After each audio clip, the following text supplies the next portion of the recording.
আছে। আর ওই বিশ্বাসের আরবি হলো ঈমান। বলেন বিশ্বাসের আরবি হলো ঈমান। সবাই বলেন বিশ্বাসের আরবি হলো ঈমান। ঈমান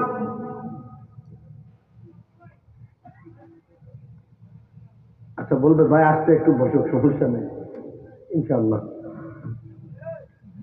বসুক, আপনারাও বসেন, সমস্যা নেই, আল্লাহ ভরসা ইনশাআল্লাহ। কথা ভালো করে শুনেন, বাইরে যেহেতু পাইছে আজকে বাইরে কিছু কথা শোনাতে হবে ইনশাআল্লাহ। ওনাদেরকে সব সময় তো পাওয়া যায় না, বুঝেন না। কথা ভালো করে শুনেন, আমিও লম্বা সময় নেব না, আমারও তাড়া, ভাইয়েরও তাড়া, একসাথে যাবো দুইজন ইনশাআল্লাহ।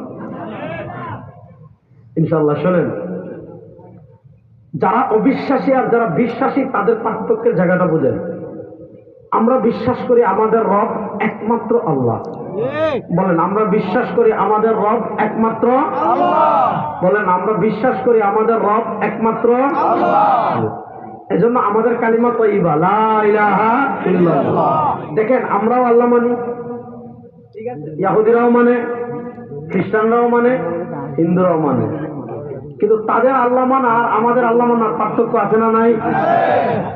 ইহুদিরা আল্লাহ মানে তারা একজন না দুইজন, তারা দুই খোদায় বিশ্বাসী। ওয়াকালাতিল ইয়াহুদু উযাইরুন ইবনুল্লাহ।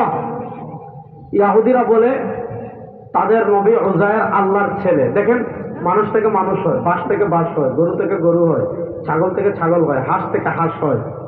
হ্যাঁ, আল্লাহর অংশ তো আল্লাহই হবে। অর্থাৎ তারা আল্লাহর একটা পার্ট, আল্লাহর একটা অংশ সাব্যস্ত করে বলে তাদের নবী উযায়ের আল্লাহ। 33 কোটি দেবতার দেশ, 33 কোটি দেবতার দেশ মানে ভারতেই তাদের দেবতা 33 কোটি। আমাদের দেশে যখন পূজা হয় প্রত্যেক মূর্তিতে একটা মন্দির বানায়, তারা তাদের মতো পূজা করে, অর্থাৎ তাদের রবের শেষ নেই।